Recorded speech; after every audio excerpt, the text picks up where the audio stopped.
কার কথা ভাবছো? হামিংবার্ড? কি আছে তোমার ভাবনায়? ওরা জানে আরিশ যে কোনো মুহূর্তে রেগে যেতে পারে, এই লোককে শান্ত করতে হবে। মুচকি হাসলো ওরা। আপনি, আপনার কথা ভাবছি। আরিশের বুকটা ধক করে উঠল, কলিজায় কেমন শান্তি শান্তি অনুভব হতে লাগলো। ঠোঁটের কোণে হাসি ফুটলো তার। অরার গালে হাত রেখে হাসলো সে। কি ভাবছো আমাকে নিয়ে? সুন্দর লাগছে আপনাকে। আরিশ নিজের দিকে তাকালো একবার, তারপর অরার দিকে। থ্যাংক ইউ জানেমন। তুমি জানো তোমাকে আজ আজ তো একটা লাল গোলাপের মতো লাগছে, রেড রোজ। আর আপনাকে ব্ল্যাক রোজ। অরার ঠোঁটের কোণে হাসি। আরিশ নিজের দিকে তাকালো। তার ফর্সা শরীরের সাথে কালো রঙের পোশাকগুলো সবসময় দারুণ লাগে, আজও তার ব্যতিক্রম লাগছে না। আসলেই black rose. Thank you again. এখানে দাঁড়িয়ে আছো কেন? দরজার দিকে তাকিয়ে বলল ওরা। নয়নারা এখনো এলো না। এসে পড়বে, চলো বসবে ততক্ষণ। আরিশ ওরার পাশ ঘেঁষে দাঁড়িয়ে ওর এক কাঁধে হাত রাখলো, তারপর শান্ত ভঙ্গিতে ওকে নিয়ে ধীরে ধীরে হেঁটে গেল একপাশে। দূর থেকে সব দেখছে সাবিহা, তবে আজ তার চোখে রাগ নেই, ঘৃণাও নেই, শুধু একটা গভীর যন্ত্রণা জমে আছে, দৃষ্টির গভীরে হারানোর না পাওয়া এক অপূর্ণতা। কিছুক্ষণের মধ্যে রোকসানা মল্লিক, সোলাইমান মল্লিক ও নয়না খান বাড়িতে এসে পৌঁছালেন। ওরা তাদেরকে দেখে বসা থেকে উঠে এগিয়ে যেতে শুরু করলো। আরিশও ধীরে ধীরে ওরার পিছু পিছু যাচ্ছিল। মেয়েটাকে দেখে কিছুক্ষণ চুপচাপ তাকিয়ে রইলেন রোকসানা। লাল গাউনে সজ্জিত ওরা যেন এক পরী হাসি মুখে ছুটে আসছে। কেমন আছো মা? বাবা কেমন আছেন? বাবা মাকে দেখে আনন্দে ওরা জড়িয়ে ধরল। রোকসানা মল্লিকের চোখে জল ছিল। ভালো আছি মা, তুই কেমন আছিস? ভালো আছি মা। সোলাইমান মল্লিক ওরার মাথায় হাত বুলিয়ে দিলেন, মুচকি হেসে বললেন, তুই ভালো থাকলেই আমরা ভালো থাকি। ওরা হালকা হাসলো। আরিশ এগিয়ে গেল নয়নার দিকে। কি খবর নয়না রানী? এই তো ভালো ভাইয়া, আপনি কেমন আছেন? তোমার আপুর সাথে থাকতে খারাপ থাকতে পারে আমি? নয়না হেসে উঠল। সোলাইমান মুচকি হেসে বললেন। Good evening sir. আরিশ একটু অবাক হয়ে ভ্রু কুচকে বলল, মেয়ের শ্বশুর বাড়ি এসেছেন, আজ নিজের বসের বাড়ি নয়, চলুন বসবেন। সোলাইমান আরিশের আচরণে একটু বিস্মিত হলেন। ছেলেটা কিছুটা বদলাচ্ছে ভাবলেন তিনি, এবং মুচকি হাসলেন। রোকসানা মল্লিক চোখে চোখ রেখে তাকিয়েছিলেন আরিশের দিকে। ছেলেটা সবার সাথে কথা বললেও তার সাথে কিছু বলছিল না। দীর্ঘ নিঃশ্বাস ছাড়লেন তিনি। সবকিছু সময়ের উপর ছেড়ে দেন। ঠিক আছে বাবা। সোলাইমান মল্লিক বললেন। আরিশ ওরার দিকে তাকিয়ে বলল, ওনাদেরকে নিয়ে বসো, আর তামান্নাকে বলো সব কিছু দেখে যেন থাকে। আচ্ছা। আরিশ অন্যদিকে চলে গেল। ওরা মুচকি হেসে বাবা মা ও বোনকে নিয়ে অন্যদিকে এগুলো। বাড়ি ফিরেই তালহা তামান্নাকে খুঁজতে ব্যস্ত হয়ে উঠেছে। রান্নাঘর, ডাইনিং রুম, কোথাও নেই মেয়েটা। গেল কোথায় ভাবতে ভাবতে সিঁড়ি বেয়ে দোতলার দিকে এগোচ্ছিল সে। এরই মধ্যে সামনে কারোর সাথে ধাক্কা লাগাতে থতমত খেয়ে গেল বেচারা। তালহা ভাইয়া, আপনার নজর থাকে কোথায়? ভ্রু কুচকে ফেললো তামান্না। ধমকে উঠলো তালহা। আবার ভাইয়া? তো কি কাদের চাচা বলে ডাকবো? উফ, কি? কিছু না, সরো তো, রুমে যাব। যাচ্ছেন না কেন? আমি কি আপনার পথ আটকে দাঁড়িয়ে আছি নাকি? অসহায় দৃষ্টিতে তাকিয়ে আছে তালহা। মেয়েটা ইচ্ছে করে এমন করছে কেন? তালহাকে কিছু বলার সুযোগ না দিয়ে হলরুমের দিকে এগোলো তামান্না। আরিশ, সাবিহার গলা শুনে পিছনে ফিরে তাকালো আরিশা। কি? তোমার সাথে কিছু কথা ছিল। যা কথা বলার বলে দিয়েছে আমি। আগামীকাল সকালে ফ্লাইটে কানাডা যাচ্ছ তুমি। আরিশের স্পষ্ট কথা। সাবিহা অনুনয় করে বলল, প্লিজ আরিশ। ওকে বলো, শুনছি। এখন না, রাতে। ঠিক আছে, পার্টি শেষ হোক, আমি যাব তোমার কাছে। স্বস্তির নিঃশ্বাস ছাড়ল সাবিহা। আরিশের চোখে মুখে গম্ভীরতা। ঠিক আছে। আরিশার এক মুহূর্ত অপেক্ষা না করে সেখান থেকে চলে গেল। পুরো বিষয়টাই দূর থেকে খেয়াল করেছে ওরা। সাবিহার সাথে আরিশের কি কথা হয়েছে সেসব না শুনলেও কথা হয়েছে এটুকু তো নিশ্চিত সে। দুই পরিবারকে সবাই একসাথে দারুণ একটা সন্ধ্যা কাটালো আজ। নয়না থেকে গেছে। রোকসানা মল্লিক ও সোলাইমান মল্লিক যথারীতি নিজেদের বাড়ি চলে গিয়েছেন। রাতের খাওয়া দাওয়া শেষে যে যার ঘরে গিয়েছে। নয়না এখনো অরার সাথে কথা বলছে। আরিশ এখনো রুমে আসেনি। অরার কেমন জানি অশান্তি লাগছে। সাবিহাকে এক চুল পরিমাণ বিশ্বাস করে না সে। আগামীকাল সকালের আগে যদি কোনো ভুলভাল কাজ করে ফেলে সে। আপু, তোমার কি হয়েছে? কেমন অন্যমনস্ক হয়ে আছো? নয়না জিজ্ঞাসা করলো। অরার ভাবনার ছেদ ঘটলো তাদের। কই কিছু হয়নি তো। তুমি না বললে ঠিক আছে, কিন্তু কিছু একটা তো হয়েছে। ম্লান হাসলো অরা। নয়নার মাথায় হাত বুলিয়ে দিয়ে আহ্লাদি স্বরে বলল, পাকা বুড়ি একটা, যা ঘুমোতে যা অনেক রাত হলো। হ্যাঁ, প্রায় 12টা ছুঁই ছুঁই। কিন্তু আরিশ ভাইয়া কোথায়? এখনো রুমে আসেনি। এমনিতে তো সব সময় তোমার সাথে সাথে থাকে। ফের অন্যমনস্ক হয়ে গেল অরা। নয়না বলল, আপু, পেকে যাচ্ছিস রে, যা ঘুমাতে। শুভরাত্রি। হেসে বলল ওরা। নয়না বসা থেকে উঠে রুম থেকে বেরিয়ে যেতে যেতে বলল। শুভরাত্রি আপু। ওরা কিছু বলল না। এর মধ্যে তামান্না এলো ঘরে। এত রাতে তামান্নাকে দেখে ভাবুক হয়ে গেল ওরা। আরিশ, আমি জানি তুমি আমার উপর বিরক্ত, রেগে আছো, আর আমি যা যা করেছি তাতে এটা স্বাভাবিক।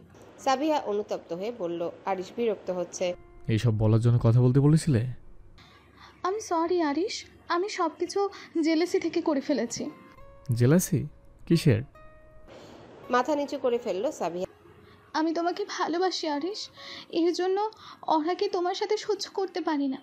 আরিশ কিছুক্ষণ চুপ করে রইল। সাবিহা আরিশের দিকে আগ্রহী দৃষ্টিতে তাকিয়ে আছে। কাউকে ভালোবাসলে সে ও যে ভালোবাসবে এই প্রত্যাশা রাখা ভালো নয়। ভালোবাসা মানে নিজের মতো করে বাসা। প্রেম করতে দুই পক্ষ লাগে, কিন্তু ভালোবাসার ক্ষেত্রে নয়। আমার জীবন একা একা ভালোবাসে যেতে পারে। তুমি জানো আমি তোমায় বিশ্বাস করি না। যা বললাম সবটা ওরাকে দেখে, ওর সাথে থেকে উপলব্ধি করেছি। আমি জানি না ভালোবাসা বিষয়টা আসলে কেমন, কিন্তু তার প্রতি যে ফিল করি সেটাকে ভালোবাসা ভাবি। তোমার ভালোবাসাকে সম্মান করি আমি, কিন্তু এটা কখনো সম্ভব না সাবিয়া। জীবনে ভালোবাসা থেকে ভালো থাকা বেশি জরুরি আমার কাছে। ওর আমাকে ভালোবাসে কি না আমি জানি না, কিন্তু আমি ওর সাথে ভালো আছি। তুমিও ভালো থাকার পথ বেছে নাও, লেখাপড়া করো, নিজের ক্যারিয়ার গুছিয়ে নাও। দীর্ঘ নিঃশ্বাস ছাড়লো সাবিহা। ঠিক আছে, আমি যাব কানাডা। গুড গার্ল, অনেক রাত হয়েছে, সব কিছু গুছিয়ে নাও, সকালে দেখা হবে। আরিশ এতটুকু বলেই ঘর থেকে বেরিয়ে গেল। পেছনে পড়ে রইল কেবল সাবিহার ভগ্ন হৃদয় আর সাবিহা নিজে। ঘুমিয়ে গেছো হামিংবার্ড? ঘরে ঢুকে বাতি বন্ধ দেখে অন্ধকারে প্রশ্ন ছুড়ে দিল আরিশ। ধীর পায়ে এগিয়ে বাতি জ্বালাতে লাগলো সে। না। বিছানায় শুয়ে আছে আরা, চোখে জল টলমল করছে। কিসের জন্য এমন হচ্ছে তাও জানে না সে। তখন তামান্না এসে বলল সাবিহার ঘরে ঢুকেছে আরিশ। ওরার অবাক লাগলো কথাটা শুনে। কৌতূহলবশত সাবিহার ঘরের দিকে এগুলো মেয়েটা। ঘরের বাইরে যখন পৌঁছালো তখন সাবিহা আরিশকে তার ভালোবাসার কথা প্রকাশ করছিল। ওসব শুনে আর এক মুহূর্ত অপেক্ষা করতে পারেনি ওরা। চোখে জল নিয়ে সোজা ঘরে এসে বিছানায় বসে পড়েছিল। তাহলে এভাবে শুয়েছে কেন? আরিশ ওরাকে শোয়া থেকে উঠিয়ে বাচ্চাদের মতো কোলে তুলে নিল। না চাইতেও আরিশের গলা জড়িয়ে ধরল ওরা।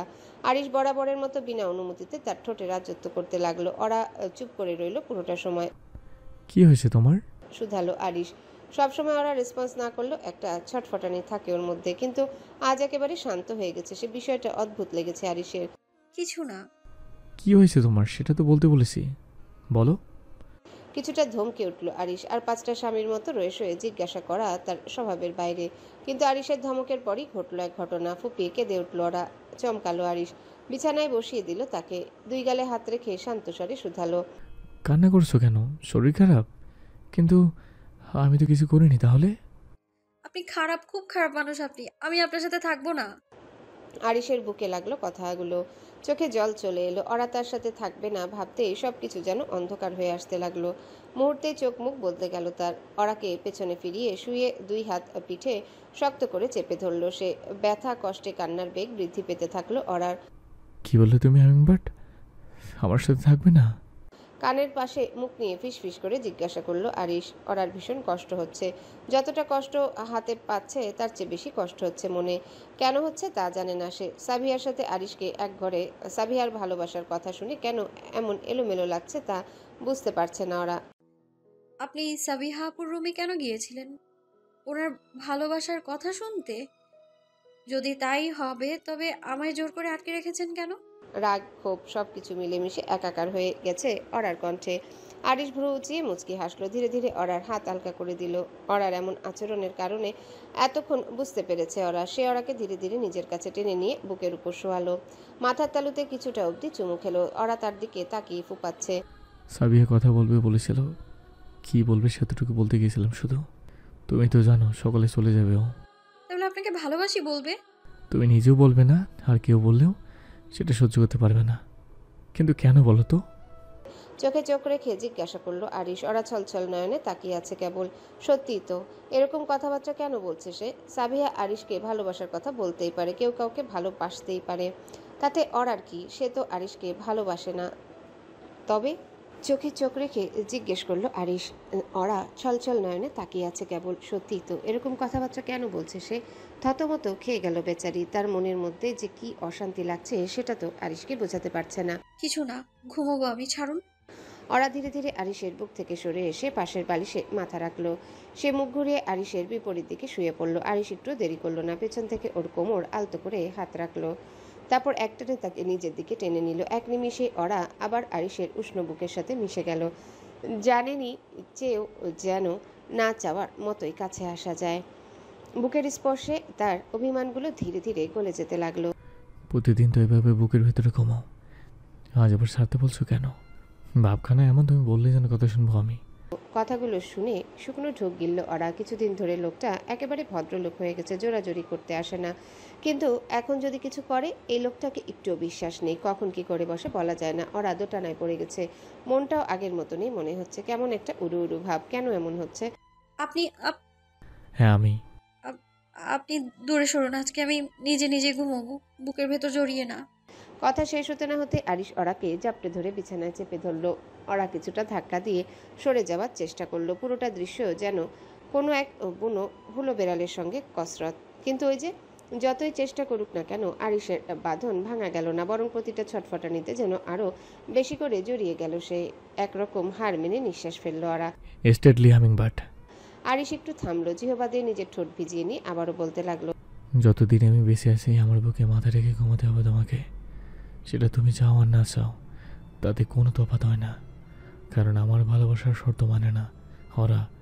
আমি তোমায় ভালোবাসি একটুখানি উন্মাদ হয়ে। এটাই চাইলে তোমায় নিজের কাছে রেখে শাস্তিও দিতে পারি।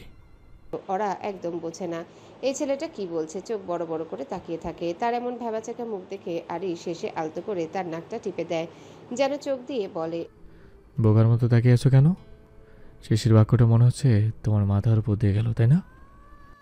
হ্যাঁ মানে না। মুচকি হাসলো আরিশ। ওরার কপালে চুমু খেলো একটা। আবেশে চোখ বন্ধ করে ফেললো ওরা। যদি কখনো পরিস্থিতি এমন হয় তুমি আমাকে ছেড়ে চলে যেতে চাইছো, আমি তোমাকে কখনোই যেতে দেবো না পাখি। তোমার জন্য দরকার পড়লে তোমাকে শাস্তি দেবো। আমার জিনিস কেবল আমার। আপনি ভালোবাসেন আমাকে? লম্বা নিঃশ্বাস ফেলে শুধালো ওরা। আরিশের হৃদয়ে অদ্ভুত তোলপাড় চলছে। ভালোবাসা? সে কি ভালোবাসে ওরাকে? এই যে বুক ধকপক করা, তার সংস্পর্শে এলে নিজেকে পৃথিবীর সবচেয়ে সুখী মানুষ মনে হওয়া, ঠোঁটের কোণে হাসি ফুটে ওঠা, তার একটু অনুপস্থিতিতে হৃদয়ে যন্ত্রণা হওয়া, এসবই কি ভালোবাসা?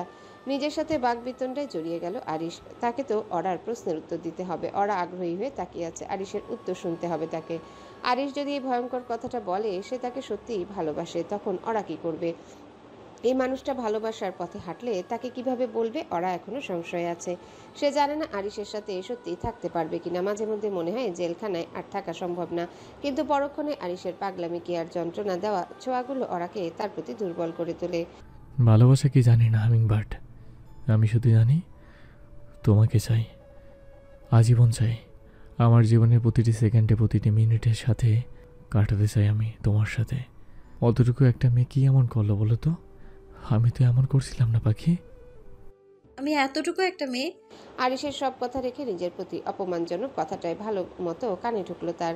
আরিশ না হেসে পারল না আর। এই প্রথম আরিশকে প্রাণ খুলে শব্দ করে হাসতে দেখলো ওরা।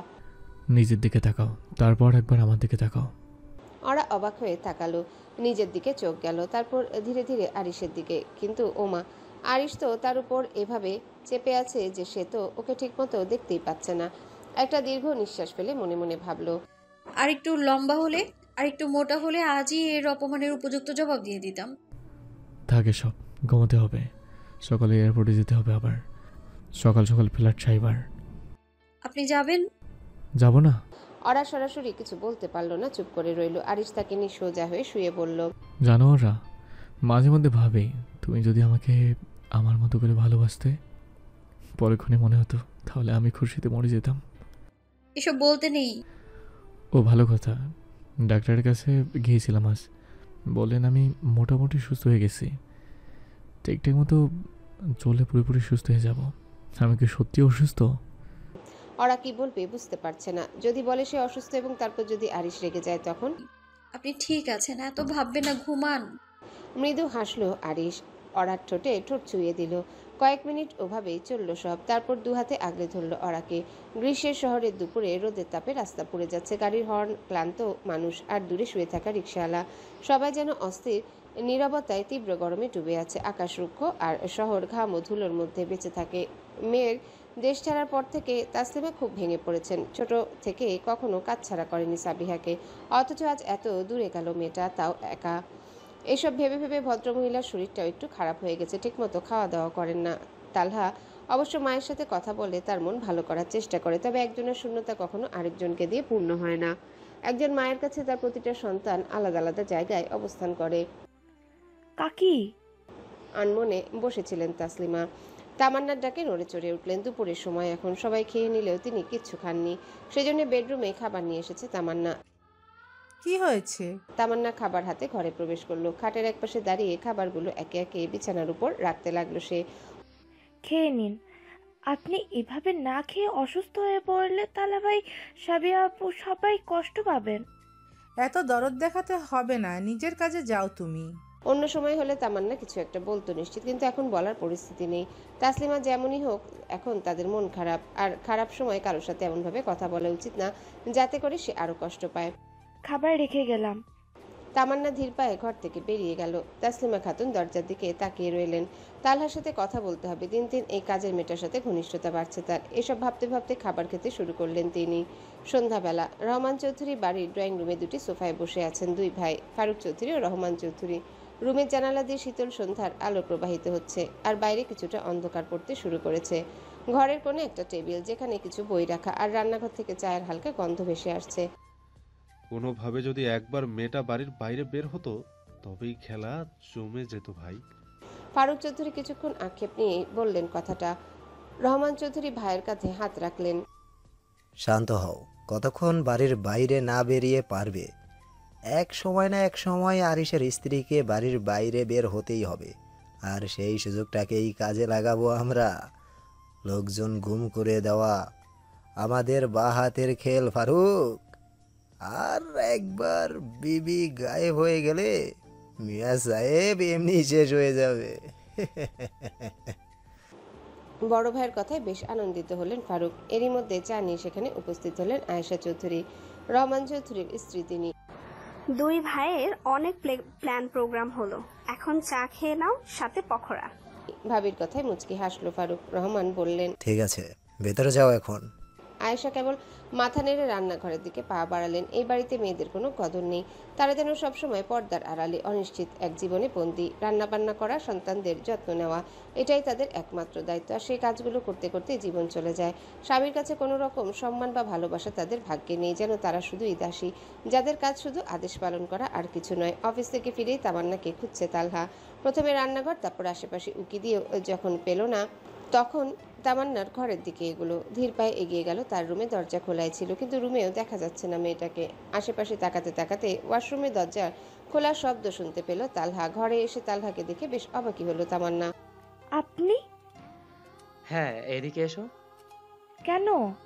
তালহা নিজে এগিয়ে গেল তামান্নার দিকে। তামান্না শুধু ফ্যাল ফ্যাল দৃষ্টিতে তাকিয়ে আছে তালহার দিকে। ছেলেটা পকেট থেকে একটা বেকি ফুলের গাজরা বের করে তামান্নার হাতে ধরিয়ে দিল। দাঁড়াও। তালহা তামান্নার আধখোলা চুলগুলো পুরোপুরি খুলে খোপা করতে শুরু করেছে দেখে বিস্ময়ে কথা বলতেও ভুলে গেছে তামান্না। খোপা করা শেষে চুলে গাজরাটা ভালো করে পেঁচিয়ে নিল তানহা। এবার ঠিক আছে? এসব কি ছিল? সেদিন না বললে খোপায় বেলি ফুলের গাছটা দেওয়ার খুব ইচ্ছে তোমার, তো ইচ্ছে পূরণ করলাম। হ্যাঁ বলেছিলাম, কিন্তু এটাও বলেছিলাম নিজের প্রিয় মানুষ হাতে খোপায় বেলি ফুলের গাছটা পড়তে চাই। তামান্নাকে অবাক করে দিয়ে হাঁটু গেড়ে বসলো তালহা, তার চোখে মুখে দৃঢ়তা। তামান্না পূর্ণ দৃষ্টিতে তাকিয়ে রইল। তার চোখে কিছুটা অবিশ্বাস্য ছিল। পরনে সাদা শার্ট, কালো স্যুট আর ফর্মাল প্যান্ট, একেবারে পরিপাটি সজ্জিত। ঠোঁটের কোণে একটা প্রশস্ত হাসির রেখা। কোটের পকেট থেকে একটা গোলাপি রঙের গোলাপ ফুল বের করে সামনে বাড়িয়ে দিল তালহা। গোলাপি রঙের গোলাপ পছন্দ তামান্নার। মেয়েটার সবকিছু যেন এখানেই থমকে গেছে, বিশ্বাস করতে পারছে না কি হচ্ছে বা হতে চলেছে। Miss Tamannaah Bhatia, do you marry me? আপনি কি আমাকে বিয়ে করবেন? নিঃশ্বাস যেন আটকে এসেছে তামান্নার। চোখ ছলছল করছে। তালহা হেসে তাকিয়ে আছে ওর দিকে। তামান্না কি বলবে বুঝতে পারছে না। যা হচ্ছে তা অবিশ্বাস্য লাগছে ওর কাছে। সমস্যা নেই, বসেই আছি আমি, আপনি সময় নিন। তামান্না ভাটিয়া বলে কথা, তামান্নার ঠোঁট কাঁপছে, গলা শুকিয়ে আসছে, কি করবে বুঝতে না পেরে তালহার মুখোমুখি বসে পড়ল সে। হু হু করে কেঁদে উঠল। ভরকালো তালহা। কোনো কিছু না ভেবে বুকে জড়িয়ে ধরল তামান্নাকে। এই তামু, আমি কি তোমাকে ভুল কিছু বললাম?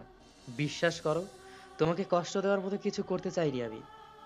নিজের সাথে বোঝাপড়া করে তবেই এই সিদ্ধান্তে উপনীত হয়েছে আমি। তুমি না চাইলে কোনো সমস্যা নেই, আমরা আগের মতোই থাকবো। প্লিজ কান্না করো না, তোমাকে এভাবে দেখতে একটুও ভালো লাগছে না আমার।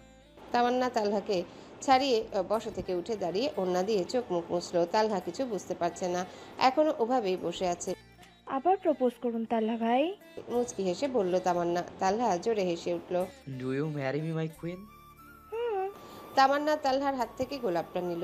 বসা থেকে উঠে দাঁড়ালো তালহা। তামান্নাকে জড়িয়ে ধরতে গেলে দূরে সরে গিয়ে বলল তামান্না, বিয়ে করব বলেছি, জোড়াজোড়ি করব বলিনি। উপস, ভুল হয়ে গেছে, ক্ষমা করে দিন মহারানী। ভুল তো করেছেনই। তো শাস্তি দিতে যাচ্ছ? না, মানে আপাতত না, পরে ইচ্ছা হলে বলবো। ওকে, আপাতত চলো, খিদে পেয়েছে খুব। দেয়াল ঘড়ির দিকে তাকালো তামান্না। রাত 10টা বাজলো বলে। হ্যাঁ চলুন, ডিনারের সময় হয়ে গেছে, ভাইয়া ভাবিও খেতে চলে আসবে। চলো। দুজনে একসাথে ঘর থেকে বেরিয়ে ডাইনিং রুমের দিকে এগুতে লাগলো। বিষয়টা দূর থেকে খেয়াল করেছে ওরা। হঠাৎ ওদের একসাথে ঘর থেকে বের হতে দেখে কিছু একটা ভেবে মুচকি হাসলো মেয়েটা। শরীর কেমন এখন? আয়নার সামনে দাঁড়িয়ে আছে আরিশ। স্কিন কেয়ার নিয়ে খুব সচেতন সে। রাতেও তার স্কিন কেয়ার বাদ যায় না। ওরা চেয়ারে বসে আছে চুপচাপ। ভালো।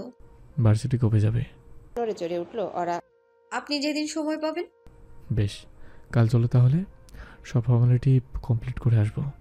ভীষণ খুশি লাগছে ওরা। সে কখনো ভাবেনি এই বাড়িতে থেকে তার লেখাপড়া হবে। যদিও লেখাপড়া অপছন্দ ছিল ওরার, কিন্তু সেদিন রনির বলা কথাগুলো শোনার পর থেকে ওরা এটা অনুভব করেছে লেখাপড়া আসলেই দরকার। আচ্ছা। গায়ের টি শার্ট খুলে বিছানায় ছুঁড়ে ফেললো আরিশ। ওরা আর চোখে তাকিয়ে আছে সেদিকে। আচ্ছা হামিংবার্ড, এমনিতে তো খুব বকবক করো তুমি, কিন্তু আমার সাথে কেন এত কম কথা বলো? কেন? চমকালো ওরা। এই লোক কিভাবে জানলো সে বকবক করে? কারণ এই বাড়িতে আসার পর থেকে তো আরিশের সাথে কিংবা বাকি কারোর সাথে তেমন কথা বলে না সে। ওই ক্রুড়ো হাসলো আরিশ। এগিয়ে এলো ওরার দিকে। আচমকার হাত দুটো চেয়ারের পিছনে চেপে ধরে অন্য হাতে থুতনিতে শক্ত করে হাত রাখলো সে। কিছুটা ভয় পেল, কোনো প্রতিক্রিয়া দেখালো না ওরা। এই 2 মাসে আরিশের পাগলামির সাথে পরিচিত হয়ে গেছে সে। বলো। হ্যাঁ। আরিশ ওরার কানের লতিতে চুমু খেলো কয়েকটা, তারপর বসালো মৃদু কামড়। মুচড়ে উঠল ওরার শরীর। আরিশের উষ্ণ নিঃশ্বাসের শব্দে কিছু একটা হচ্ছে তার। ওরাকে হুট করে কোলে তুলে নিল সে। তারপর বিছানায় নিয়ে বসালো। মুখোমুখি বসলো দুজন। গতকাল বিকেলে একা একা কি বলছিলে? আরিশের দিকে তাকালে কেমন কেমন লাগে আমার। কেন লাগে? পাগল লোকটাকে বিয়ে করে আমিও মনে হয় পাগল হয়ে যাচ্ছি। মনে পড়ে হামিংবার্ড? আরিশের কথায় বিষম খেলো ওরা। আরিশ মুচকি হেসে পাশের টি টেবিলের উপর রাখা পানির গ্লাসটা এগিয়ে দিল তার দিকে। ওরা পানি পান করে কিছুটা শান্ত হলো বটে, তবে আরিশ কিভাবে তার গতিবিধি জানলো সেটাই ভাবার বিষয় এখন। আপনি কি করে জানলেন? ওইদিকে তাকাও। রুমের এক কোণায় তাকালো ওরা। এটা তো সিসিটিভি ক্যামেরা, তার মানে ঘরে বসে যা বলে যা করে সবকিছুই দেখতে পায় আরিশ। কি লজ্জা! আপনি এটা ঠিক করেনি আরিশ। আমি এমনিতে কেমন জানি বেঠিক মানুষ পাখি। এখন বলো, এইভাবে আমাদের তাকালে কেমন কেমন লাগে বলো? কেমন লাগবে আবার? অস্বস্তি লাগে। আপনি যেভাবে রাগ করেন ভয় লাগে আমার, এটাই। আরিশ ওরার গালে 2 হাত রাখলো, কপালে কপাল ঠেকালো, ফিসফিস করে বলল, আর কিছু? ওরা মোহাচ্ছন্ন হয়ে গেছে যেন। আরিশের এই মোহনীয় কথা তাকে ভীষণ টানে। হামিংবার্ড, জি। I think I love you. ওরার হৃদস্পন্দন যেন এক লাফে অনেকটা বেড়ে গেল। শরীরটা হঠাৎ করে হালকা লাগতে শুরু করলো, যেন কোনো অদৃশ্য ভেলায় চড়ে সে মহাশূন্যে ভাসছে। সময়টা থেমে গেছে। শব্দহীন এক শূন্যতায় কেবল ওদের দুইজনের নিঃশ্বাসের শব্দ শোনা যাচ্ছে। মনে হচ্ছে গোটা পৃথিবীটা গলে গিয়ে ছোট হয়ে গেছে, তাতে শুধু আরিশ আর ওরা, আর কিছুই নেই। Do you? আমি জানি না। জানতে পারলে বলবে? হুম। একটা কিস করবে পাখি? আরিশ না বললে ওরা খুব করে চাচ্ছিল একবার আরিশের কপালে ঠোঁট ছুঁয়ে দেবে সে, কিন্তু নিজে থেকে পারছিল না। এখন কাজটা সহজ হলো। ওরা আর সময় নিল না, আবেশে আরিশের কপালে ঠোঁট ছোঁয়ালো। ওরাকে বুকে জড়িয়ে ধরে বসে রইল আরিশ। এভাবে জড়িয়ে থাকলে মনে হয় পৃথিবীর সবকিছুই থমকে গেছে, কেবল ওরার হৃদস্পন্দন চলছে। রাত অনেকটাই নেমে এসেছে, চারিদিক নিস্তব্ধ। বাতাসে একটা অলৌকিক শ্বাস বাতাসে একটা অলৌকিক শান্তি। আরিশ কিছু বলছে না, তবু তার নীরব উপস্থিতিতে অরার ভেতরে এক ধরনের কাঁপুনি বয়ে চলেছে। ভালোবাসার এমন কিছু মুহূর্ত থাকে যেগুলো শব্দ ছাড়াও বলা যায়, আর অরা আজ ঠিক সেই মুহূর্তে দাঁড়িয়ে। তার ভেতরে একটা চাপা ইচ্ছা বহুদিনের মতো পা ফেলছিল একবার, শুধু একবার আরিশের কপালে ঠোঁট ছুঁয়ে দেবে সে, কিন্তু ইচ্ছেটা গভীর হলেও সাহসটা ছিল না। তবে আজ রাতে সবকিছু যেন নিজে থেকে সহজ হয়ে উঠল। আরিশের একবার বলাতে সাহস পেল সে। চাঁদের আলো জানালার ফাঁক গলে ঘরের ভিতর নেমে এসেছে। অরা আর দেরি করল না, ধীরে নিঃশব্দে শ্বাস ফেলে ফেলে কাছে এগিয়ে এসে সে ঠোঁট ছোঁয়ালো আরিশের কপালে। একটা দীর্ঘ কোমল স্পর্শ, ভালোবাসার সবচেয়ে পবিত্র ভাষায় লেখা এক নিঃশব্দ কবিতা। চারিপাশের রাত যেন আরো গভীর হলো, আর তাদের দুজনের মাঝখানে সময়টা থেমে রইল কিছু মুহূর্তের জন্যে। অরাকে নিজের বুকের মধ্যে জড়িয়ে নিল আরিশ, নীরব নিঃশব্দে, অথচ এতটাই গভীর যেন পুরো পৃথিবী থেমে গেছে কেবল এই আলিঙ্গনের ভিতর। তার শক্ত বাহুর মাঝে চাপা পড়ে থাকা অরা অনুভব করল চারিপাশের সমস্ত শব্দ, আলো সব ধীরে ধীরে মিলিয়ে যাচ্ছে। শুধু একটাই জিনিস টিকে আছে, তার নিজের হৃদয়ের শব্দ, যা আরিশের বুকের সাথে ধাক্কা খেয়ে প্রতিধ্বনি তুলছে।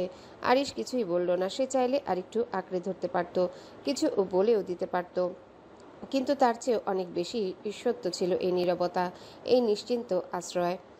ওভাবেই বুকের কাছে অরাকে আগলে রেখে একটা গভীর নিঃশ্বাস নিয়ে চোখ বন্ধ করলো আরিশ। মানুষ যখন প্রশান্তিতে থাকে তখন শরীর নিজে থেকে ঘুমিয়ে পড়ে, আরিশও তাই করলো। বুকের মাঝে অরাকে জড়িয়ে রেখে নিঃশ্বাসে মিশিয়ে চোখ বন্ধ করে নিশ্চল ঘুমে তলিয়ে গেল সে। কিন্তু অরা, তার চোখে ঘুম নেই, শরীরটা নীরব, কিন্তু মনের ভেতর যেন ঝড়। আরিশের বুকের উপর মাথা রেখে সে অনুভব করছে সেই স্পন্দন। তার শরীর লেপ্টে আছে আরিশের গায়ে, গায়ের তাপ একরকম একাত্ম হয়ে আছে, তবু তার ভেতরে একটা অজানা কান্না, একটা টানা পোড়ান। শরীরটা আরিশের শরীরের সঙ্গে মিশে আছে, তবু যেন একদম একা অরা। শরীরে শরীরে ছুঁয়ে থাকা মানেই কি মনের ছোঁয়া না? আজকের এই গভীর রাতে সেই প্রশ্নটাই বুকের ভেতর কুকড়ে কাচ্ছে অরার। ভালোবাসা শুধু স্পর্শে হয় না, ভালোবাসা হয় অনুভবে। অরা আর ঠিক সেই অনুভবটাই হারিয়ে ফেলেছে, অথবা খুঁজে পাচ্ছে না। সে নিজেকে বোঝাতে পারছে না কিছুই। কাকে বলবে? কে আছে যে তাকে বলবে এই টানাপোড়ান থেকে কিভাবে বেরিয়ে আসতে হয়? তার মাথায় যেন এক একটা ভারী চিন্তা ঠুকরে খাচ্ছে। আগামীকাল ইউনিভার্সিটিতে যাবে আরিশ, নিজে বলেছে সব ফর্মালিটিস কমপ্লিট করবে। তবে কে জানে কালকে আবার কি করে বসবে। আশ্রয় চাইলে কি পাওয়া যায়? একটা কপালে চুমু, একখানা আলিঙ্গন, এসবের বাইরেও কি কিছু লুকিয়ে থাকে? ওরা চোখ খুলে যায়, আবার ঘুম আসে না। আরিশের বুকের উপর মাথা, গায়ের তাপে জড়ানো দেহ, তবু বুকের ভেতরটা বরফের মতো ঠান্ডা। সে যেন নিজেকেই হারিয়ে ফেলেছে, আর সেই হারানোর ভয়টা এখন গভীর রাতে তার একমাত্র সঙ্গী। সকালের রোদ জানালার পর্দা পেরিয়ে ঘরের মেঝেতে উজিয়ে পড়েছে, হালকা গরম বাতাসে যেন গা জ্বালানো একরকম ক্লান্তি। পাখির ডাক নেই বললেই চলে। রাস্তায় দূরের গাড়ির শব্দ কেবল নিস্তব্ধতা ভেঙে দিচ্ছে। Good morning darling. পেছনে ফিরে তাকালো তামান্না।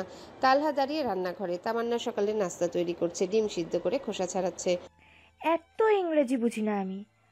মর্নিং না বলে শুভ সকাল বললেও তো হয়। হেসে বলে তামান্না। তালহা ঠোঁট বাঁকায় মজা করে। তামান্নার পাশে দাঁড়িয়ে সেও ডিমের খোসা ছাড়াতে সাহায্য করতে শুরু করে। আচ্ছা ঠিক আছে, চলো না একদিন বাইরে কোথাও ঘুরে আসি, বলে তালহা। আপনার মা শুনলে তো কেলেঙ্কারি বাঁধাবে। আমার মা আমার বিষয়, তুমি শুধু বলো যাবে কিনা। তামান্না একটু ভেবে বলে, ঠিক আছে। কখন যাবেন? আজ সন্ধ্যার পর অফিস থেকে ফিরে বেরিয়ে পড়বো। মুচকি হাসে তামান্না। হঠাৎ তালহা একটু লাজুকভাবে বলে ওঠে, শোনো। কি? আমার বন্ধুরা তাদের গার্লফ্রেন্ডকে কত আদর করে, মানে কিস করে, জড়িয়ে ধরে, একসঙ্গে হাঁটে। তামান্না ভ্রু কুচকে তাকায়, প্রশ্নবিদ্ধ দৃষ্টিতে বলে, এসব আমাকে বলে কি বোঝাতে চান? তালহা গা বাঁচিয়ে বলে, না না কিছু না, থাক আমি যাচ্ছি, দেরি হয়ে যাচ্ছে। নাস্তা করে যাবেন তো? ডাকে তামান্না। রান্নাঘর থেকে বেরিয়ে যেতে যেতে তালহা শুধু বলল, অফিসের ক্যান্টিনে খেয়ে নেব। তামান্না আর কিছু বলার আগে তালহা দরজা টেনে বেরিয়ে পড়ে। আজকে আরিশ অফিসে যাবে না, সেজন্য তার উপর বেশি দায়িত্ব পড়েছে। মাত্র মিনিট দুয়েক আগে ড্রয়িং রুমে এসে ঢুকেছেন তাসলিমা খাতুন। ছেলেকে রান্নাঘর থেকে বেরিয়ে যেতে দেখে মনে মনে কিছু আন্দাজ করে এগুলেন সেই দিকটায়। রান্নাঘরে তখন তামান্না মুচকি এসে নিজের কাজে ব্যস্ত, কিন্তু তাসলিমা খাতুনকে দরজায় দাঁড়িয়ে থাকতে দেখে সেই হাসিটা হঠাৎ যেন থেমে গেল। মুখে এক ধরনের সতর্কতা এসে ভর করলো। তাসলিমা দাঁড়িয়ে থেকে খানিকক্ষণ তাকিয়ে রইলেন, তারপর গলা খাকারি দিয়ে উপস্থিতি জানান দিলেন, যেন কিছু না বলে অনেক কিছু বলে ফেললেন। তালহা এসেছিস? হ্যাঁ। কেন? এমন কি জরুরি কথা ছিল তোমার সঙ্গে? সেটা আপনি আপনার ছেলেকেই জিজ্ঞাসা করে দেখুন। তাসলিমা খাতুনের মুখ গোমরা হয়ে উঠল, চোখে মুখে রাগের ছায়া স্পষ্ট। তামান্নারও মেজাজ বিগড়ে গেল। সে তো আগেই জানতো তালহার মাওর প্রতি কখনো মমতা দেখাবে না, তবুও নিজের অদ্ভুত আবেগ আর বেহায়া ভালোবাসার টানে তালহার সঙ্গে সম্পর্কে জড়াতে দ্বিধা করেনি সে। তাসলিমা খাতুন কড়া গলায় বললেন, অফিস থেকে ফিরুক আজ, ওকেই জিজ্ঞেস করবো সব। আর তুমিও তৈরি থেকো, এই বাড়িতে আর বেশি দিন থাকা হবে না তোমার। কঠিন সেই কথা ছুড়ে দিয়ে হনহনিয়ে বেরিয়ে গেলেন রান্নাঘর থেকে। পেছনে দাঁড়িয়ে তামান্না শুধু পাথরের মতো চুপ, চোখে অস্থিরতা, মনে প্রশ্ন, সত্যিই কি আরিশ তাকে বাড়ি থেকে বের করে দেবে? নিশ্চিদ্র সকালের আলো যেন শহরের ক্লান্তিকে মুছে নতুন কিছু শুরু করার সংকেত দিচ্ছে। গরমের মাঝে রোদটা বেশ রাগী হয়ে উঠেছে, বাতাস যেন ক্লান্ত নিস্তেজ। ইউনিভার্সিটির গেটের পাশে এসে দাঁড়ালো একটা চকচকে কালো টয়োটা ল্যান্ড ক্রুজার জেডএক্স। গাড়ির গায়ে রোদ ঝিলমিল করছে, গ্লাস এতটাই কালো যে ভিতরে কাউকে স্পষ্ট দেখা যায় না। ওরা চুপচাপ বসে আছে জানালার বাইরে তাকিয়ে। গেটের ওপারে দাঁড়িয়ে থাকা ছেলে মেয়েগুলোর হাসি কলরব সবকিছু যেন তার কাছে একেবারেই নতুন। চলো নামো। পাশে বসে থাকা আরিশ বলল। ড্রাইভারের সিট থেকে নামলো আরিশ, কালো শার্টের হাতা গুটানো, চোখে কালো সানগ্লাস, হাতে একটা ঘড়ি ঝলমল করছে। দরজা খুলে দিল আরিশ, নামলো ওরা। আজ তার পরনে হালকা নীল সালোয়ার কামিজ, চোখে একটু চিন্তা, কিন্তু মুখে এক টুকরো অনির্বচনীয় প্রশান্তি। দুজনে একসঙ্গে ইউনিভার্সিটির মূল গেটের দিকে এগিয়ে গেল। পাশ দিয়ে কিছু স্টুডেন্ট হেঁটে যাচ্ছে, তাদের চোখ বারবার ফিরে তাকাচ্ছে কালো গাড়ির দিকে কিংবা আরিশের রুচিশীল ব্যক্তিত্বের দিকে। গেট দিয়ে ঢোকার মুহূর্তে ওরার পায়ের নিচে মৃদু কাঁপন। এত মানুষ, এত চোখ, অদ্ভুত এক অস্বস্তি কাজ করছিল ওর ভেতর। আরিশ পাশে হাঁটছে, এক হাতে ব্যাগটা তুলে নিয়েছে ওরার, ছায়ার মতো পাশে থেকেও যেন আড়াল করে রেখেছে তাকে। চারিপাশে বিলবোর্ড, পোস্টার, বিভিন্ন বিভাগের নাম লেখা দালান, দূরে ছাত্রদের দল, সবকিছুতে ওরা চোখ আটকে যাচ্ছে। ভয় পাচ্ছ? হালকা গলায় জিজ্ঞাসা করলো আরিশ। তার ওরা মাথা নাড়ল। না, তবে একটু অচেনা লাগছে। সময় নাও, অভ্যস্ত হয়ে যাবে। সামনে এগিয়ে চলল দুজন প্রশাসনিক ভবনের দিকে। ইউনিভার্সিটির এই গেটটা ধীরে ধীরে পেছনে পড়ে যাচ্ছে, আর ওরার ভেতরে ভর করছে এক অনভিজ্ঞ উত্তেজনা, এক নতুন জীবনের স্পর্শ। সকাল থেকে আরিশের আচরণও স্বাভাবিক, এখন পর্যন্ত সবকিছু ঠিকঠাক চলছে। গতকাল রাতে রনিকে কল করেছিল ওরা, শান্তা, আকাশ, লিজা আরও অনেক বন্ধুদের জানিয়েছে ব্যাপারটা। সবাই বেশ খুশি, তারা সবাই আজ ইউনিভার্সিটিতে আসবে বলেছে। কিন্তু আরিশ কি তাদের সাথে কথা বলতে দিবে ওরাকে? ক্যাম্পাসে দাঁড়িয়ে আছে রনি, আকাশ সহ আরও অনেকে, সবাই ওরার ক্লাসমেট, একসাথে পড়ালেখা করেছে সবাই। ওরার আকস্মিক বিয়েতে তাদের মধ্যে অনেকে অখুশি হয়েছিল, কিন্তু পরিস্থিতি কেমন ছিল সেটা জানার পর থেকে আর কেউ ওরার সাথে রাগ করে নেই। কিরে, ওরা তো এখনো বের হলো না, এতক্ষণ লাগে কাজ সারতে? লিজা বলল রনিকে উদ্দেশ্য করে। আকাশ বারবার ওরার জন্য পথ চেয়ে তাকিয়ে আছে। কি জানি, ওর পাগলাটি বড় এসেছে সাথে, কখন কি করে বসে বলা যায় না। সবাই আকাশের দিকে তাকালো। আরিশ আকাশের সাথে কি কি করেছিল সেসব সবাই জানে, আর সেই কারণে সবাই ভয় পায় আরিশকে। তাও কথা, অপেক্ষা করি আর কি। রনির কথা মতো সবাই মাথা নেড়ে সম্মতি দিল। কেবল কিছুক্ষণের মধ্যে দূর থেকে ওরাকে দেখতে পেল সবাই। নিজের স্বামীর হাত ধরে এগিয়ে আসছে সে। সবাই হাসতে লাগলো। ভার্সিটিতে এসেও হাত ধরে হাঁটছে তারা। আকাশ নিজেকে আড়াল করে দাঁড়ালো।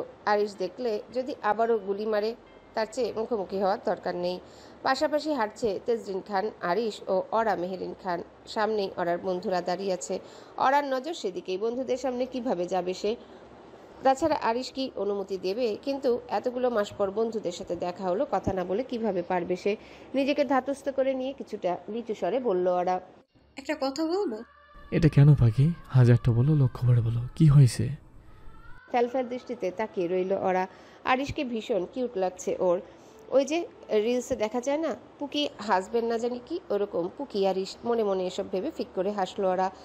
চমকালো আরিশ, বলল, কি হলো হামিংবার্ড? না মানে কিছু না, ওই যে সামনে আমার বন্ধুরা, একটু কথা বলে আসি। কথাটা বলেই মাথা নিচু করে ফেললো ওরা। আরিশ সামনে তাকালো, ভালো করে সবাইকে পর্যবেক্ষণ করে নিল। আবার আকাশকে দেখে মেজাজ বিগড়ে গেল তার, কিন্তু আকাশের সাথে সে যেটা করেছে সেটাও ভুল। চোখ বন্ধ করে লম্বা নিঃশ্বাস ছাড়লো আরিশ। ওরা ভয় এখনো চুপ করে মাটিতে দৃষ্টি নিবদ্ধ করে হাঁটছে। একা যাবে না, আমি যাবো সাথে। মাথা তুলে তাকালো ওরা। দিন দিন আরিশের আচরণে বিস্মিত হচ্ছে সে, হয়তো চিকিৎসা কাজে দিচ্ছে। ঠিক আছে চলুন, উচ্ছ্বসিত কণ্ঠে বলল ওরা। আরিশ মাথা নেড়ে সম্মতি দিল। কেবল হাসি হাসি মুখে বন্ধুদের দিকে আগাতে লাগলো। আরিশ ও ওরাকে এগিয়ে আসতে দেখে সবাই সতর্ক হয়ে উঠল। ভদ্রলোক সাথে আছে, ওরার সাথে মন খুলে কথাও বলতে পারবে না বলে মন খারাপ লাগছে সবার। তবে এটাও স্বস্তির বিষয়, লেখাপড়া চলবে ওরা। ইউনিভার্সিটিতে আসবে যখন এমনিতেই সবার সাথে কথা লেগে থাকবে। কেমন আছিস তোরা? সহাস্য মুখে শুধালো ওরা। ঠোঁটের কোণে হাসি রেখা, আরিশ সেটাই দেখছে।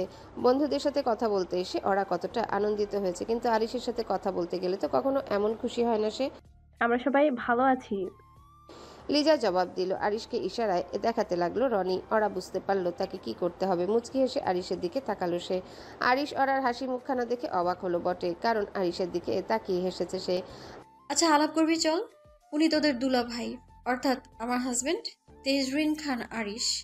হ্যালো জিজু। আকবরই জিজ্ঞাসা করলো লিজা। আরিশ আসলে খুশিতে চুপ করে আছে। ওরা তাকে এভাবে পরিচয় করালো নিজে থেকে কোনো জোরাজুরি ছাড়াই। Hi everyone. হাই দুলাভাই, আপনাদের বিয়েতে দাওয়াত পর্যন্ত করলেন না। আমাদের বিয়েতেও দাওয়াত করব না আপনাদের। অথয়ের কথায় সবাই হেসে উঠলো। আরিশও মুচকি হাসলো। আকাশ একটু চুপচাপ আছে অবশ্য। সমস্যা নেই, বউর সাথে আরো একবার বিয়ে করে নেব, তারপর তোমাদের সবাইকে ইনভাইট করব, ওকে? সবাই অবাকই হলো আরিশের আচরণে, কারণ তার সম্পর্কে যেসব কথা শুনেছিল আরিশ মোটেও তেমন নয়। যথেষ্ট ভালো মানুষ সে, কত সুন্দর করে কথা বলছে। ঠিক আছে ভাইয়া, আমি রনি। একদিন রাতে কল দিয়েছিল ওরাকে। জি। রাতে আমার বউকে কখনো কল করবে না, বিকাশ তখন আমরা ব্যস্ত থাকি, বুঝেছো? কিছুটা মজা করেই বলল আরিশ। সবাই হাসলো। ওরা ভালো করে বুঝতে পারছে মজার চলে সিরিয়াস কথা বলছে লোকটা। ওকে ভাইয়া। কিরে ওরা, তুই এত চুপচাপ কেন? জিজ্ঞাসা করলো রনি। ওরা আবার আরিশের দিকে তাকাচ্ছে, ছেলেদের সাথে কথা বলবে কিনা বুঝতে পারছে না। আরিশ ওরার হাতটা শক্ত করে ধরে আছে, যেন একটু আলগা হলেও ছুটে যেতে না পারে। এমনি আরিশ আকাশের দিকে তাকালো। হঠাৎ আকাশ আটকে উঠলো ছেলেটা। আর কেউ না জানলেও আকাশ খুব ভালো করে আরিশকে জেনে গেছে, আর ওরাও কিছুটা বিচলিত হলো। আরিশের হাতে চাপ দিয়ে ফিস ফিস করে বলল, প্লিজ ওকে কিছু বলবেন না, মাথা ঠান্ডা রাখুন প্লিজ। কানের কাছে এসে এভাবে ফিস ফিস করে কথা বলছো কেন হামিংবার্ড? তুমি কি চাও আমি এখানে কন্ট্রোললেস হয়ে যাই? ওরাকে কপি করে আরিশও ফিস ফিস করে বলল কথাগুলো। শুকনো ঢোক গিলল ওরা। আর কিছুই বলল না, সে বজ্জাত স্বভাবের লোক একটা। জি। মৃদুস্বরে জবাব দিল আকাশ। সবাই ভয়ে ভয়ে তাকিয়ে আছে আরিশের দিকে। আকাশের দিকে আরেকটু এগুলো সে, তবে ওরার হাত ছাড়লো না। আই এম সরি বড়, ওই দিন ওভাবে শ্যুট করা উচিত হয়নি আমার। অর্ডার ব্যাপারে একটু বেশি বেপরোয়া আমি। পরিস্থিতি কেমন থমথমে হয়ে গেছে, কেউ কিছু বলছে না। আকাশ ম্লান হাসলো। ইটস ওকে, আমি ভুলে গেছি ওসব, আপনিও ভুলে যান। বাঁকা হাসলো আরিশ। আমি কখনোই ভুলতে পারবো না আমার স্ত্রীর বাড়ি থেকে পালিয়ে তার বন্ধুর কাছে চলে গিয়েছিল। আরিশের কথাটা সকলকে বিব্রত করে তুলল, যেন ওরা মাথা নিচু করে ফেললো। সবাইকে এভাবে চুপ করে থাকতে দেখে ফিক করে হেসে উঠল আরিশ। ইটস ওকে গাইস, কথা শেষ হলে চলো, বেরোতে হবে, আমাকে অফিস যেতে হবে। শেষের কথাগুলো ওরাকে উদ্দেশ্য করে বলল আরিশ। চলুন। ওরা সবাইকে হাত দিয়ে ইশারায় বাই বলে এগুতে লাগলো। পেছনে পড়ে রইল ওরার বন্ধুরা। মা, ও মা। সন্ধ্যাবেলা মেয়ের হাক ডাক শুনে রান্নাঘর থেকে বেরিয়ে ড্রয়িং রুমে এসে উপস্থিত হলেন রুকসানা মল্লিক। কি হয়েছে তোর?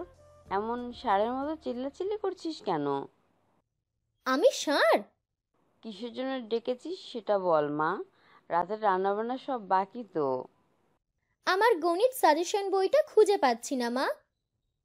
তোর বই তুই রেখেছিস, আমি তো রাখিনি। একটু খুঁজে দেখ, ঘরেই পাবি। মায়ের কথা মতো হনহনিয়ে ঘরের দিকে এগিয়ে গেল নয়না। বইপত্র খুঁজে না পেলে মাথা গরম হয়ে যায় তার। আর রুকসানা মল্লিক ভালো করেই জানেন তার মেয়ে জিনিসপত্র সামনে থাকলেও সহজে খুঁজে পায় না, সেজন্য এসব বিষয় তেমন একটা গুরুত্ব দেন না তিনি। মায়ের কথা মতো ঘরে এসে আরেক দফা বই খুঁজতে লাগলো নয়না।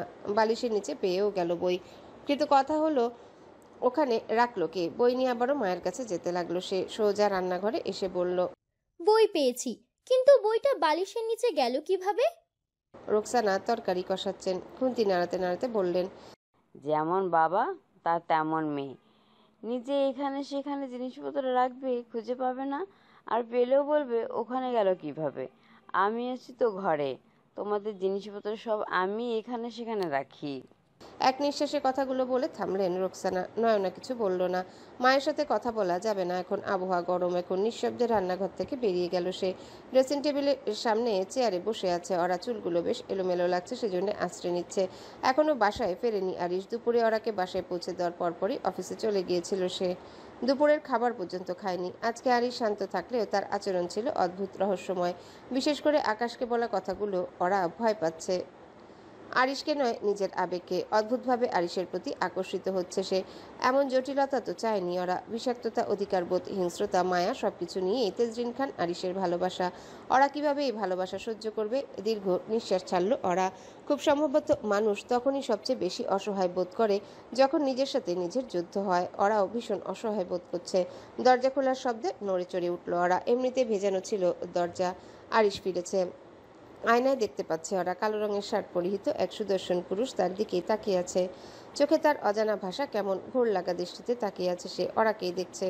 আরিশ এগিয়ে গেল ওরার দিকে, পেছনে গিয়ে দাঁড়ালো। নিঃশ্বাস আটকে আসছে যেন ওরার। আরিশ তার পেছনে দাঁড়িয়ে আছে, একেবারে কাছাকাছি। ওরা আয়নার দিকে তাকিয়ে আছে, আরিশ ওরার দিকে। একটু পর কিছুটা ঝুঁকে ওরার কাঁধে থুতনি রাখলো আরিশ। আয়না দেখার দরকার নেই। কেন? আরিশ কি বলবে বুঝতে পারছে না। ওরাকে কিভাবে বলবে? আয়নাতে তার বইয়ের সৌন্দর্য দেখলেও হিংসা লাগে তার। কিছু না, শোনো। জি বলুন। তোমার ভার্সিটির দিকে ক্লাস করার দরকার নেই। হুট করে এমন কথা আশা করেনি ওরা। তবে কিছু যে বলবে না আরিশ, এটাও আশা করেনি। তাই সরাসরি জিজ্ঞাসা করলো ওরা, কি হয়েছে? ক্লাস না করলে পরীক্ষায় লিখব কি? অনলাইনে ক্লাস করবে। কিন্তু কেন? তুমি ক্লাস করতে গেলে সবাই তোমাকে দেখবে, মানে যারা তোমাকে পছন্দ করে তারা দেখবে। ছেলেরা তোমাকে নিয়ে কল্পনা করবে। সেসব আমার সহ্য হবে না, একদম না। আজকে প্রথম আরিশের পাগলামিতে হাসি পেল ওরার। একেবারে বাচ্চাদের মতো মুখের হাবভাব, তার দেখলেই হাসি পায় এমন। আপনি এত হিংসুটে কেন? কপাল কুঁচকে ফেললো আরিশ। ওরা আয়নায় তার চেহারা দেখছে আর মুচকি মুচকি হাসছে। আমি যেমনই হই, আমি ছাড়া তোমার গতি নেই হামিং বার্ড। বলে লেখাপড়ার দরকার নেই, পড়বো না। আর এমনিতেই তো পড়তাম না, সমস্যা নেই।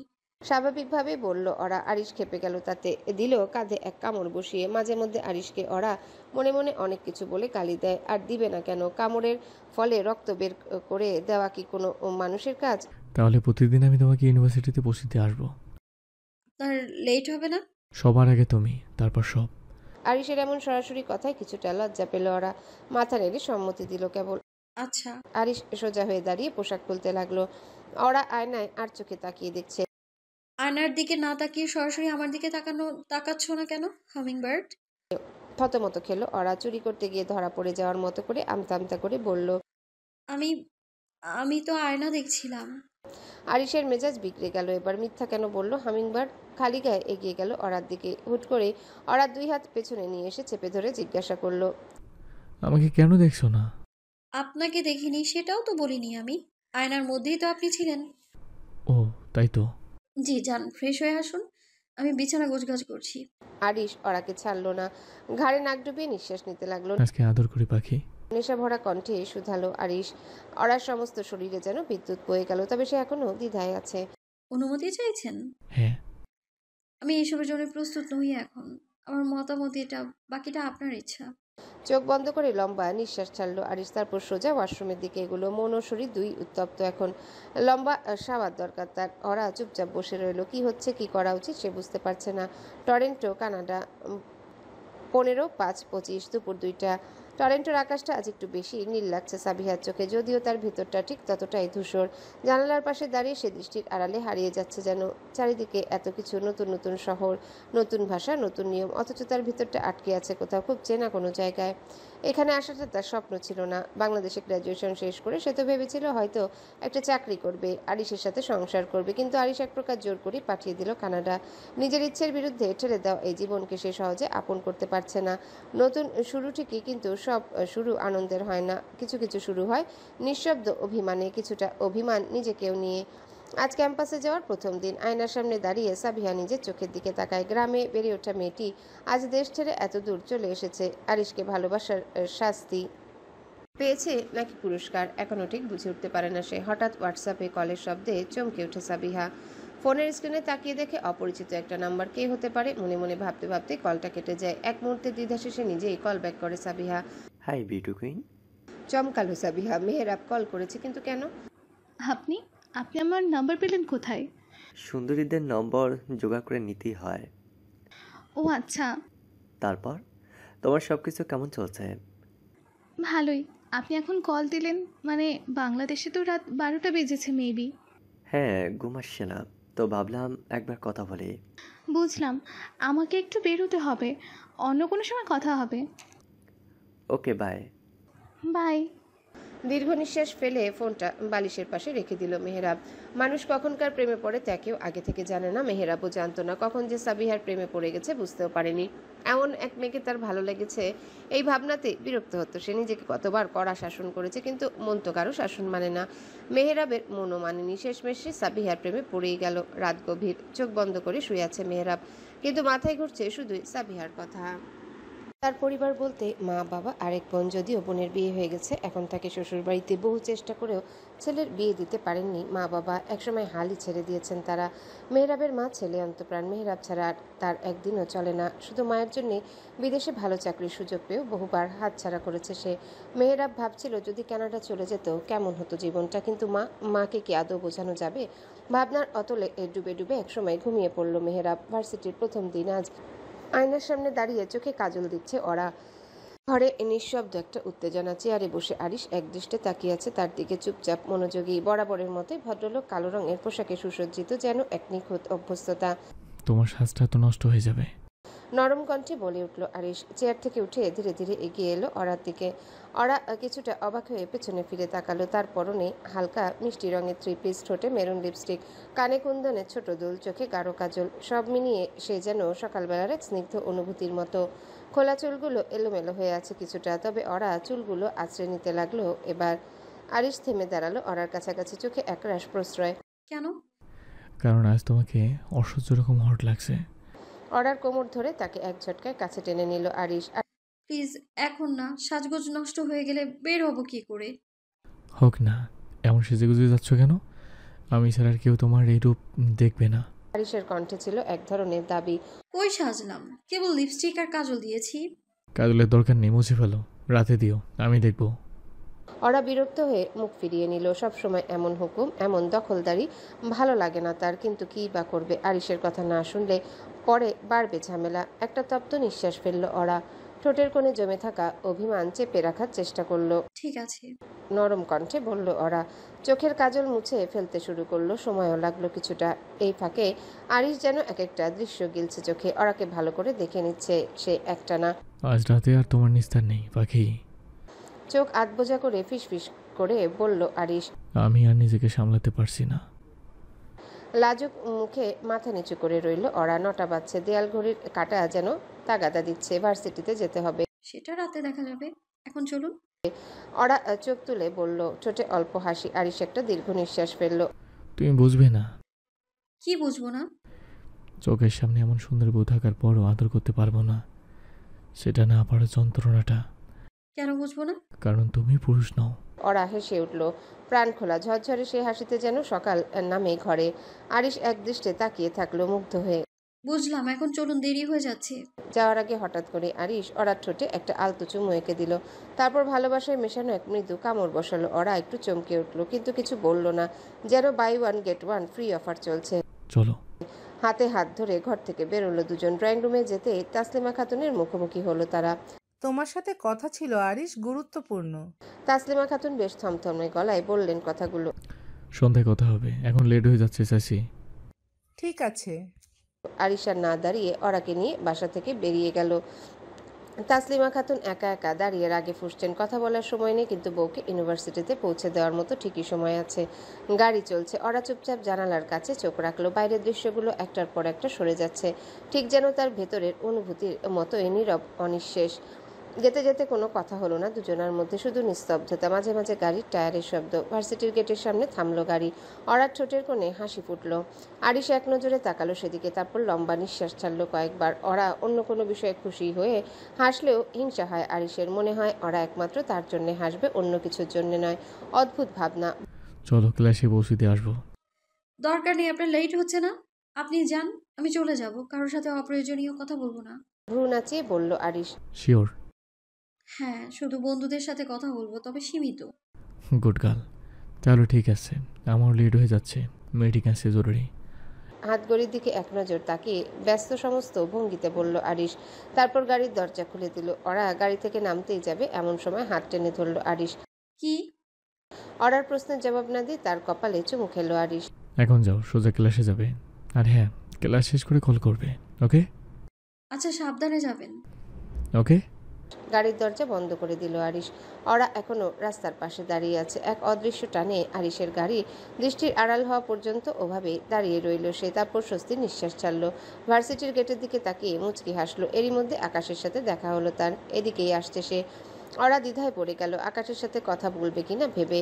বলা তো উচিত, আরিশ যা করেছে তাতে আবারও ওরার ক্ষমা চাওয়া দরকার। এসছো তুমি? আকাশ নিজে থেকেই কথা বলল। হ্যাঁ, কেমন আছো? এই তো ভালোই। তুমি? হ্যাঁ, ভালো আছি। চলো ক্লাসে যাই। আরে দাঁড়াও, তোমার বর তো নেই এখানে। চলো না, দোকানে বসে চা খেতে খেতে আড্ডা দিয়ে একটু। ক্লাস শুরু হতে তো এখনো দেরি আছে। আকাশের প্রস্তাবটা মনতো না, তবে ওরা তো আরিশকে কথা দিয়েছে সোজা ক্লাসে যাবে, কিন্তু আকাশকেও কিভাবে না বলবে। ওরাকে অন্যমনস্ক হয়ে থাকতে দেখে আকাশ আবারও বলল। আরে এত ভাবছো কেন, চলো তো। আকাশ এসে হাত ধরল তার। ওরা খানিকটা অন্যমনস্ক ছিল, সুতরাং আপত্তি করলো না, তবে কিছু দূর গিয়ে নিজে থেকে হাতটা ছাড়িয়ে নিল। তারপর পাশাপাশি হাঁটতে লাগলো দুজন। রাস্তার ওপাশে একটা ছোট চায়ের দোকানের দিকে এগুলো তারা। আকাশ ওরাকে সেখানে বসতে বলল। ওরা বেঞ্চিতে বসে চারিপাশে তাকালো। এদিকে আকাশ একটু দূরে গিয়ে ফোনটা বের করলো পকেট থেকে। কোনো একটা নাম খুঁজে নিয়ে একবার চারিপাশে নজর বুলিয়ে চুপি চুপি কল করলো কাউকে। এখন আসুন, চায়ের দোকানে আছে ওরা। ওপাশ থেকে কিছু একটা বলে কল কাটা হলো। আকাশের ঠোঁটের কোণে রহস্যময়ী হাসি। মিনিট পাঁচেক হলো আকাশ গেল, কিন্তু এখনো ফিরছে না। দোকানদার ওরাকে চা দিয়েছে, একা একাই চা খাচ্ছে সে। আকাশের চায়ের কাপটা পাশেই রাখা আছে। এর মধ্যে আকাশ চলে এলো। কোথায় গিয়েছিলে আকাশ? আরে ইমার্জেন্সি, বুঝতে পেরেছ?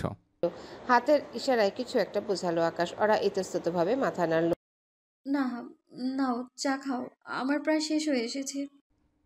আমাকে রেখে একাই খেলে? ইটস ভেরি ব্যাড ওরা। আকাশ মজার ছলে বলল, মামা ওরা আরেক কাপ চা দিন তো, বেশি করে লিকার দিবেন।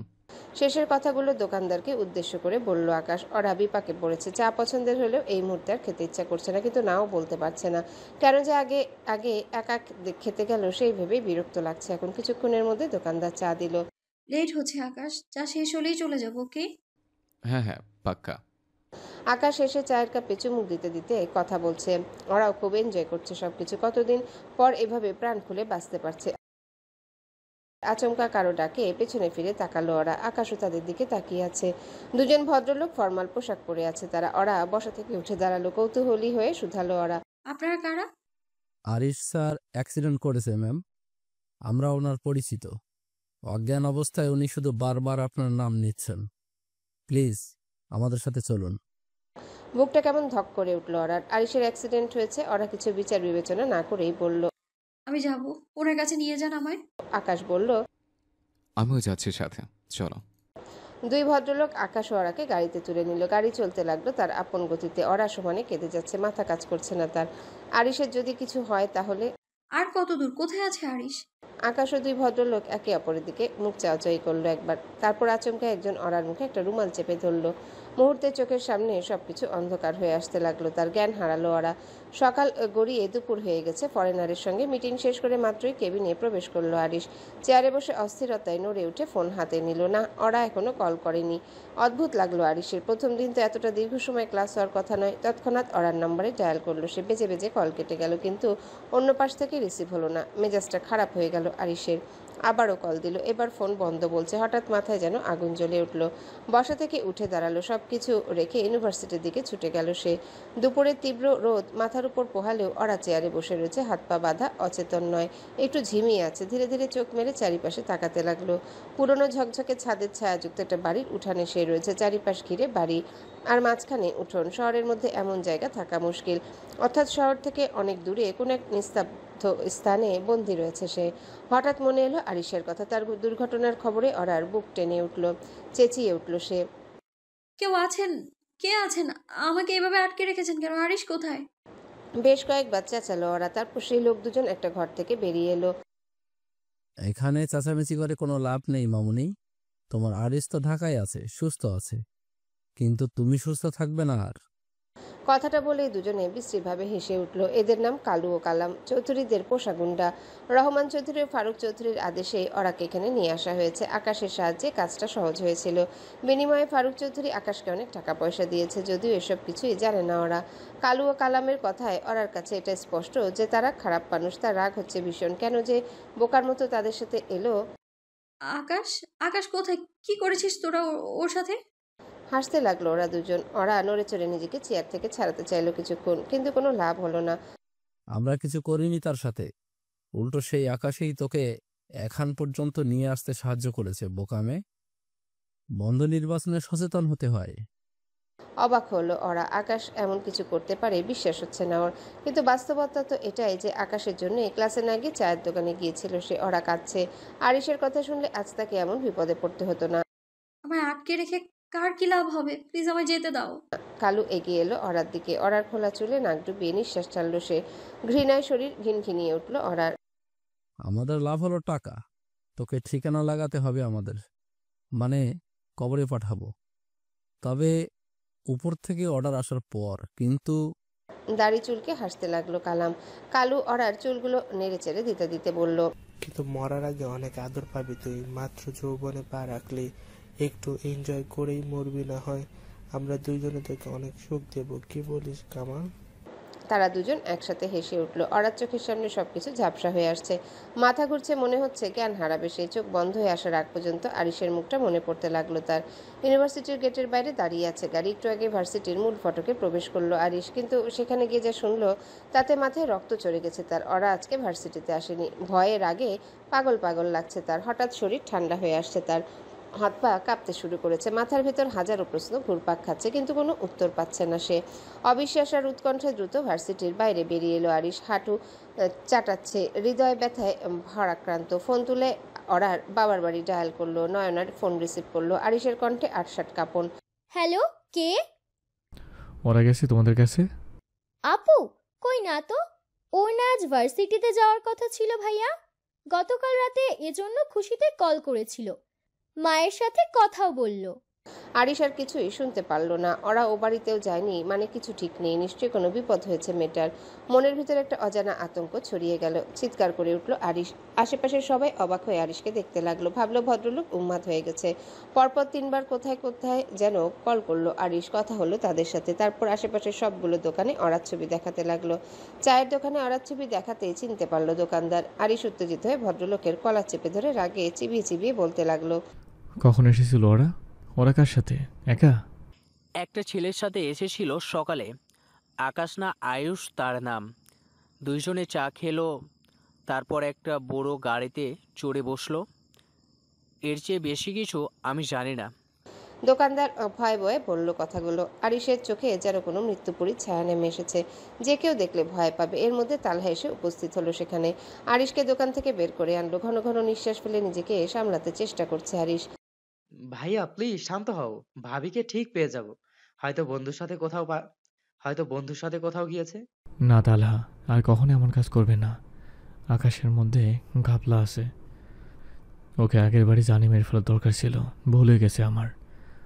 আগে আমার ওরকে পাই, তারপর ওকে এত ভাগ করে কাটবো যে ওর লাশটা পর্যন্ত খুঁজে পাবে না কেউ।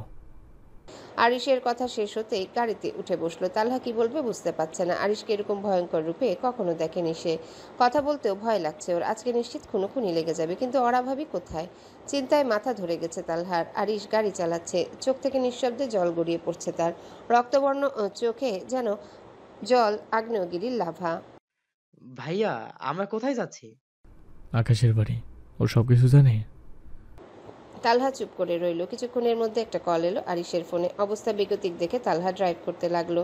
কল রিসিভ করলো আরিশ। স্যার, চৌধুরীরা কইছে সব, তারাই ম্যাডামকে কিডন্যাপ করিয়েছেন। কান দিয়ে গরম ধোঁয়া বেরোচ্ছে আরিশের। খবর লাগা, কোথায় রেখেছে ওরাকে? আমার খবর চাই, নইলে সব শেষ করে ফেলবো আমি। ওপাশ থেকে কল কেটে দিল। আরিশের পাগল পাগল লাগছে। ভীষণ অসহায় মনে হচ্ছে নিজেকে।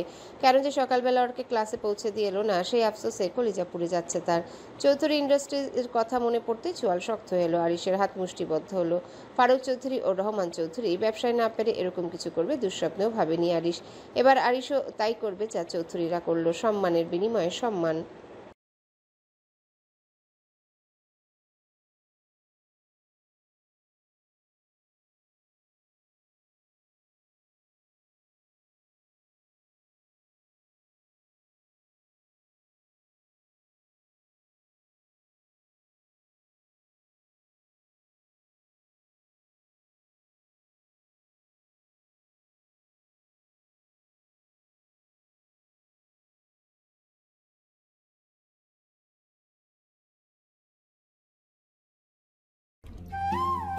হ্যালো বন্ধুরা, পরবর্তী পার্ট খুব তাড়াতাড়ি আসবে, তো সবাই অপেক্ষায় থাকো।